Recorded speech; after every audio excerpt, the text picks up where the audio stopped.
Good to be with you today and to read into the Word of God. We are going to be reading today Genesis chapter 47 and 48 and Ecclesiastes chapter 8.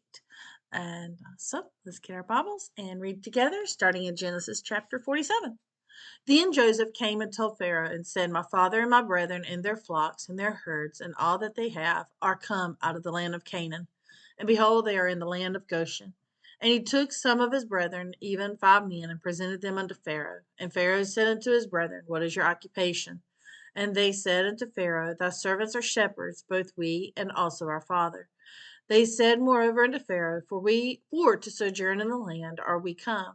For thy servants have no pasture in for their flocks, for the famine is sore in the land of Canaan. Now therefore we pray thee, let thy servants dwell in the land of Goshen. And Pharaoh spake unto Joseph, saying, Thy father and thy brethren are come unto thee. The land of Egypt is before thee, and the best of the land make thy father and brethren to dwell. In the land of Goshen let them dwell, and if thou knowest any man of activity among them, then make them rulers over my cattle. And Joseph brought in Jacob his father, and set him before Pharaoh, and Jacob blessed Pharaoh. And Pharaoh said unto Jacob, How old art thou? And Jacob said unto Pharaoh, The days of my years of my pilgrimage are 130 years. Few and evil have the days of the years of my life been, and have not attained unto the days of the years of the life of my fathers in the days of their pilgrimage. And Jacob blessed Pharaoh and went out from before Pharaoh. And Joseph placed his father and his brethren and gave them a possession in the land of Egypt, and the best of the land, in the land of Ramses, as Pharaoh had commanded.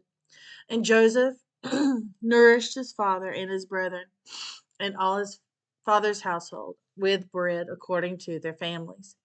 And there was no bread in all the land, for the famine was very sore, so that the land of Egypt and all the land of Canaan fainted by reason of the famine. And Joseph gathered up all the money that was found in the land of Egypt and in the land of Canaan for the corn which they bought, and Joseph brought the money into Pharaoh's house. And when money failed in the land of Egypt and in the land of Canaan, all the Egyptians came unto Joseph and said, Give us bread, for why should we die in thy presence? For the money faileth. And Joseph said, Give your cattle, and I will give you for your cattle, if money fail. And they brought their cattle unto Joseph, and Joseph gave them bread in exchange for horses, and for flocks, and for cattle of the herds, and for the asses, and he fed them with bread for all their cattle for that year. When that year was ended, they came unto him the second year, and said unto him, We will not hide it from my lord, how that our money is spent. My lord also hath our herds of cattle, and there is not aught left in the sight of my lord, but our bodies and our lands. Wherefore shall we die before thine eyes, both we and our land? Buy us and our land for bread, and we will give our land, and we and our land will be servants unto Pharaoh, and give us seed that we may live and not die, that the land be not desolate. And Joseph bought all the land of Egypt for Pharaoh, for the Egyptians sold everything. For the Egyptians sold every man his field, because the famine prevailed over them. So the land became Pharaoh's. And as for the people, he removed them to cities from one end of the borders of Egypt, even to the other end thereof. Only the land of the priest bought he not, for the priest had a portion assigned to them of Pharaoh, and did eat their portion which Pharaoh gave them, wherefore they sold not their lands. Then Joseph said unto the people, Behold, I have bought you this day and your land for Pharaoh. Lo, here is seed for you, and ye shall sow the land. And it shall come to pass in the increase that ye shall give the fifth part unto Pharaoh, and 4 parts shall be your own, for seed of the field, and for your food, and for them of your households, and for food for your little ones. And they said, Thou hast saved our lives. Let us find grace in the sight of my Lord, and we will be Pharaoh's servants.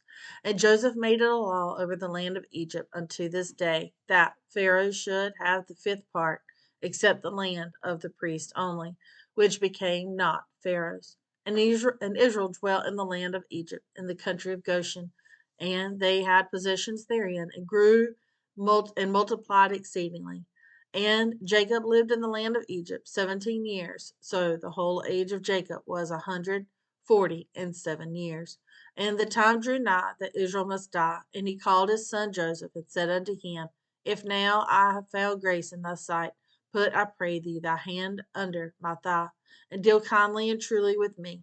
Bury me not, I pray thee, in Egypt, but I will lie with my fathers, and thou shalt carry me out of Egypt, and bury me in their burying place. And he said, I will do as thou hast said. And he said, Swear to me. And he sware to him. And Israel bowed himself upon the bed's head. Genesis chapter 48. And it came to pass after these things that one told Joseph, Behold, thy father is sick. And he took with him his two sons, Manasseh and Ephraim.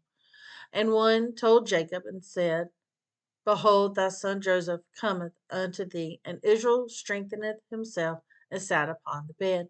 And Jacob said unto Joseph, God Almighty appeared unto me at Luz in the land of Canaan, and blessed me, and said unto me, Behold, I will make thee fruitful and multiply thee.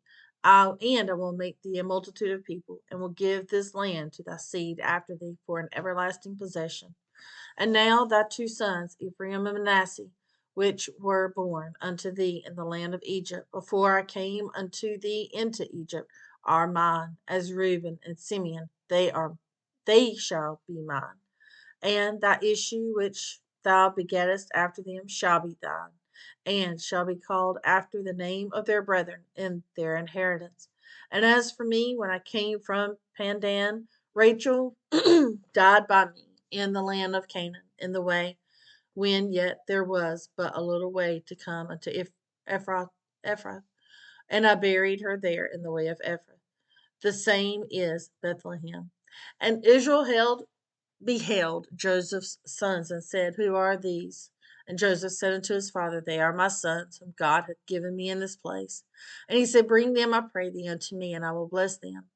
Now the eyes of Israel were dim for age, so that he could not see. And he brought them near unto him, and he kissed them, and embraced them. And Israel said unto Joseph, I had not thought to see thy face, and lo, God hath showed me all thy seed.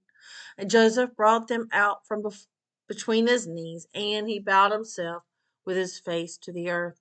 And Joseph took them both, Ephraim in his right hand, toward Israel's left hand, and Manasseh in his left hand toward Israel's right hand, and brought them near unto him.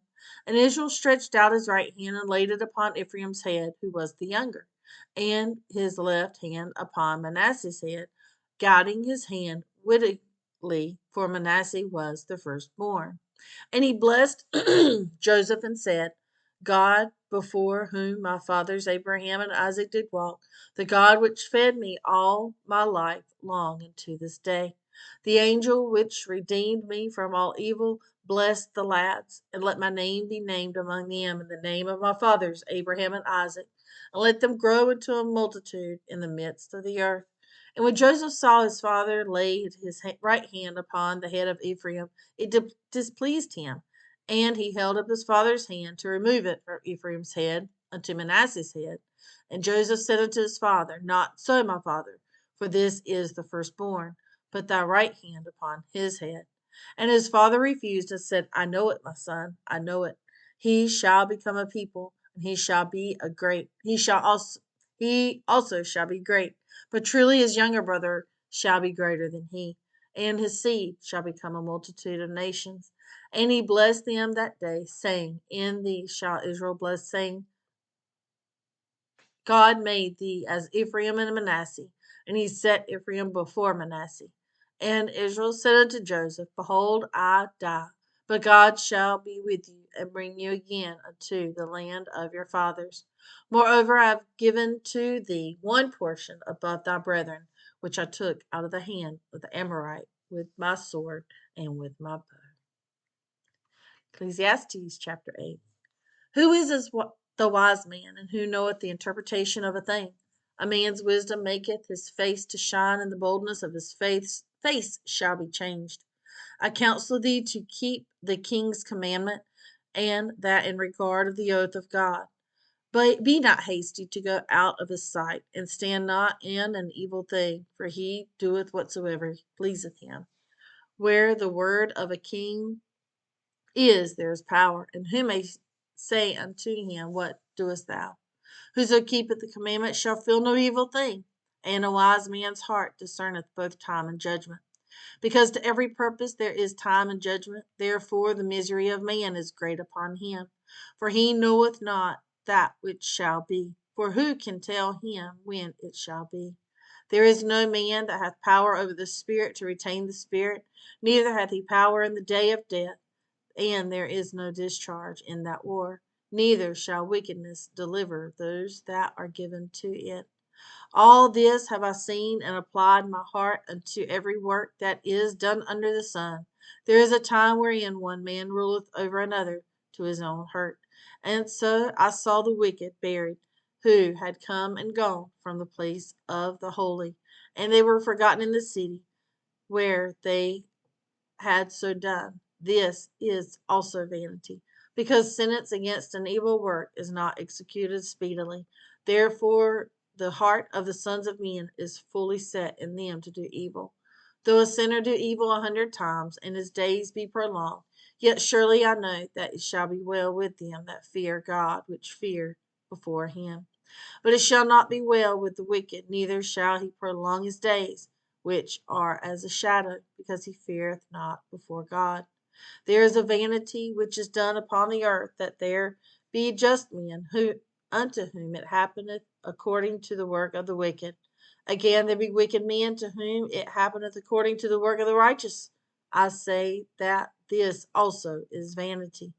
Then I commend mirth, because a man hath no better thing under the sun than to eat and to drink and to be merry, for that shall abide with him of his labor the days of his life, which God giveth him under the sun. When I applied mine heart to know wisdom, and to see the business that is done upon the earth, for also there is that neither day nor night seeth sleep with his eyes. Then I beheld all the work of God, that a man cannot find out the work that is done under the sun, because though a man labor to seek it out, yet he shall not find it. Yea, further, though a wise man thinketh to know it, yet shall he not be able to find it. Amen. Enjoy the word of the Lord. Thankful for the word of the Lord. I look forward to reading with you again tomorrow. Like, share, comment, ask questions, encourage someone else to join in reading through the word of God. Tomorrow we'll be starting into a new month. Nope, sorry. We'll be ending an old month, and then we'll be entering into a new month. I was thinking it was 30 days. So get ready to encourage someone to start that new month, maybe. It's starting to read in the Word of God. And it looks like with that time, too, we'll just be starting into a new book. So they could really catch up quick if they wanted to start in the Old Testament and catch up. They can go back to Genesis that we've done. So just encourage somebody to read along in the Word, no matter where they start, no matter where they start, but just encourage them to read through the Word of God. And I look forward to being with you again tomorrow. Lord bless.